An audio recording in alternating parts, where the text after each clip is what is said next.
Baiklah, saya akan sedikit menceritakan salah satu praktik restitusi yang telah saya coba lakukan. Mungkin sebagai awalan, video ini saya lakukan di kelas 1 sebagai informasi. Kelas 1 kebetulan ada kondisi di mana salah satu anak mengucapkan kata-kata yang kotor seperti itu, yang artinya tidak bisa diterima oleh komunitas maupun keyakinan kelas di tempat tersebut, sehingga kami lakukan upaya restitusi kepada anak tersebut, tidak sekedar menghukum atau memberikan konsekuensi, tapi restitusi sehingga punya harapan besar anak tersebut memiliki kesadaran atas apa yang dia lakukan dan meyakini bahwa hal yang dia lakukan tersebut adalah hal yang tidak baik, sehingga dia punya cara bagaimana dia bisa kembali ke dalam komunitasnya, kembali menjadi anak-anak yang baik dan anak-anak yang berkata dengan baik. Berikut video yang saya lakukan merupakan praktik nyata yang saya lakukan bersama dengan anak atas kejadian tersebut, di mana kamera saya sengaja tempatkan di sebagian atau di sisi dekat pembicaraan kami. Berikut, selamat menyaksikan.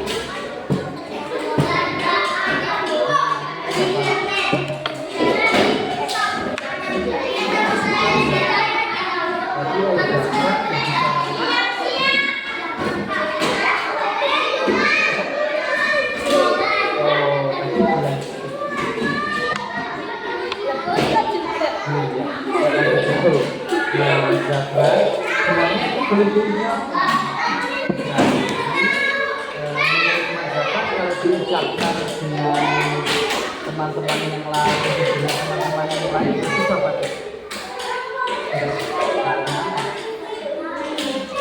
Jadi kami jelaskan, mohon maaf karena suaranya kurang begitu jelas, jadi mungkin kami kasih pelengkap video singkat di beberapa tahapan restitusi. Jadi Bapak Ibu sekalian, yang pertama tadi itu adalah bagian dari segitiga restitusi. Yang pertama yaitu adalah berkaitan dengan menstabilkan identitas.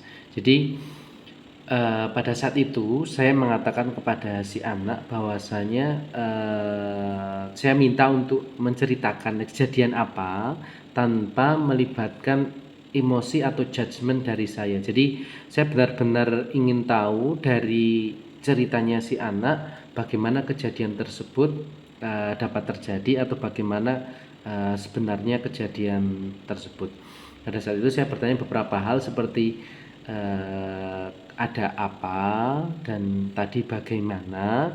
Kemudian kami juga menstabilkan identitas dengan memberikan pernyataan yang sifatnya tidak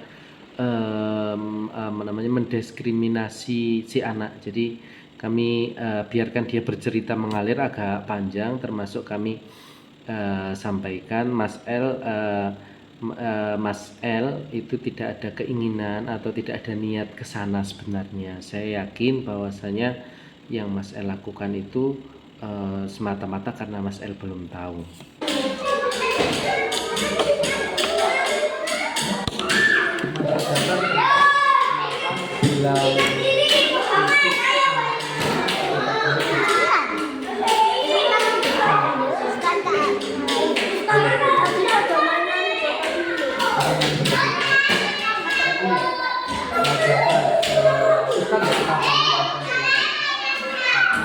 Minta tolong sebenarnya pas juga sama teman-teman yang lain ya, maksudnya Ustaz kayak gini, itu termasuk pembicaraan yang kotor ya. Jadi anak-anak masyarakat harus berhati-hati karena pembicaraan yang tidak baik atau kotor itu termasuk perbuatan yang baik apa tidak baik. Steve, emang apa itu? kita ceritakan sebentar lagi ya. Ustaz. Ya. Halo. Mas L.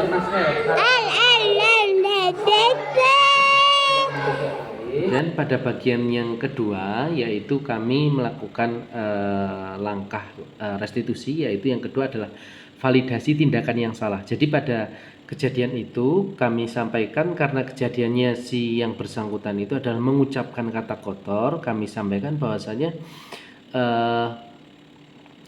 Mas El sebenarnya berkata-kata seperti itu tidak ada maksud untuk merendahkan atau mengejek. Kami juga sampaikan bahwasanya dalam kejadian itu apa yang membuat Mas El menjadi kurang disukai oleh orang lain seperti itu.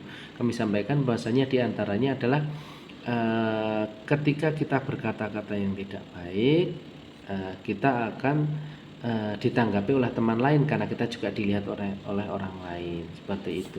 Menurut Mas El, harus melakukan buang sampah, boleh buang sampah. Selain buang sampah, bentar dulu. Kan tadi berbicara tidak baik. Besok lagi akan gimana? Apa itu?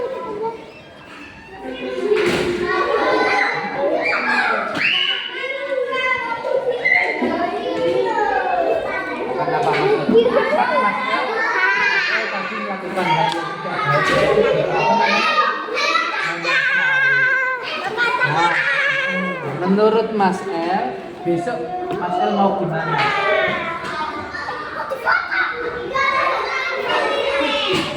Mas El, jadi Mas El itu tadi kan bicara foto. Itu Mas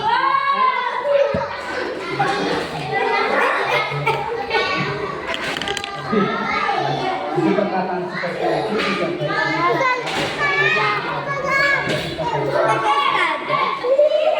Oke, Mas El.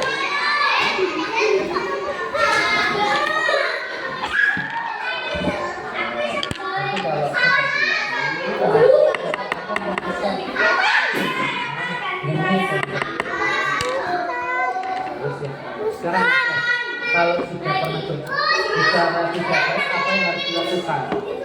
Oh iya, sebentar. Kenapa harus melakukan apa?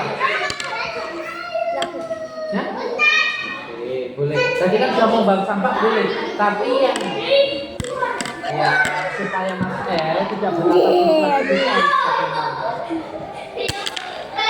harus bagaimana supaya besok tidak berkata-kata yang buruk lagi. Berusaha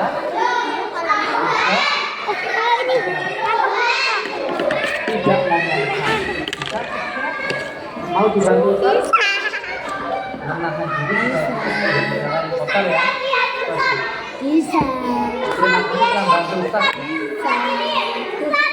Kemudian pada bagian yang ketiga yaitu menanyakan keyakinan. Sebenarnya harapan saya ingin bahwa si anak ini tahu kalau dia memiliki hal yang mungkin tidak diterima oleh orang lain atas pembicaraannya, dan ini sebenarnya sudah bisa terjadi. Saya lihat dari beberapa percakapan si anak tersebut mengatakan bahwasanya itu perbuatan yang tidak baik, perbuatan yang kotor, berkata yang kotor. Kemudian kami masih menjumpai bahwasanya dalam percakapan tersebut si anak ternyata masih sifatnya stimulus respon. Dia mungkin karena kebiasaan-kebiasaan yang lain ya barangkali. Kami berusaha untuk membangkitkan keyakinan yang seharusnya, tetapi si anak masih punya kebiasaan untuk membuat balasan atas perbuatan yang dia lakukan, sehingga dia memilih atas pembicaraan tersebut, yaitu dia saya minta maaf dengan cara menyapu dan lain sebagainya. Itu memang yang dia sampaikan. Kemudian saya perkuat lagi, yang lebih penting dari itu adalah supaya yang bersangkutan itu memiliki sikap yang selama ini kami percaya ada pada anak tersebut, yaitu sikap untuk menghargai orang lain dengan cara berbicara dengan kata-kata yang baik.